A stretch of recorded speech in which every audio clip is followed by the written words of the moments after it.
រដ្ឋមន្ត្រីក្រសួងរៀបចំដែនដីនិងអភិបាលខេត្តកំពង់ចាមអញ្ជើញដាំដើមផ្កាជើងគោលម្អ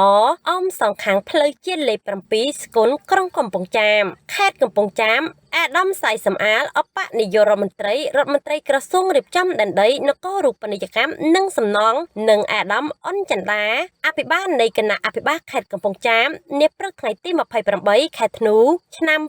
2025 នេះបានអញ្ជើញដាំដើមផ្កាជើងគោលម្អ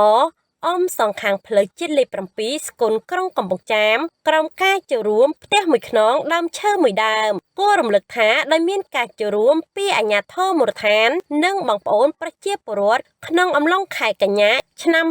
2025 កន្លងមកនេះអាដាមអុនចន្ទាអភិបាលខេត្តកំពង់ចាមបានអញ្ជើញប្រារព្ធពិធីដាំដើមផ្កាជើងគោជានិមិត្តរូបចំនួន200ដើមលើផែនការ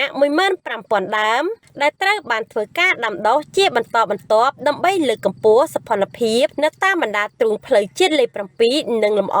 សងខាងចិញ្ចើមផ្លូវចាប់ពីរង្វង់មូលស្គនស្រុកជើងព្រៃដល់រង្វង់មូលស្ពានគីសូណាក្រុងកំពង់ចាមជាមួយគ្នានេះអាដាមអភិបាលខេត្តក៏បានថ្លែងអំណរគុណដល់អាដាមសៃសំអាលអបនាយករដ្ឋមន្ត្រីក្រសួងរៀបចំដែនដីនគររូបនីយកម្មនិងសំណង់ដែលបានផ្ដល់កូនឈើផ្កាជើងគោចំនួន 15,000 ដើមដើម្បីគាំទ្រដល់គម្រោងលើកកម្ពស់សោភ័ណភាពផ្លូវជាតិលេខ 7 ឲ្យមានទេសភាពបៃតងស្រស់បំព្រងព្រមទាំងបានអញ្ជើញចូលរួមដាំដើមផ្កាជើងគោជានិមិត្តរូបនៃឱកាសនេះផងដែរគួរបញ្ជាក់ផងដែរថាគម្រោងស្ថាបនាលើកកម្រិតផ្លូវជាតិលេខ 7 ជា 4 គម្រោងស្គនក្រុងកំពង់ចាមគិតមកដល់ពេលនេះគឺសម្រេចបានប្រមាណជាង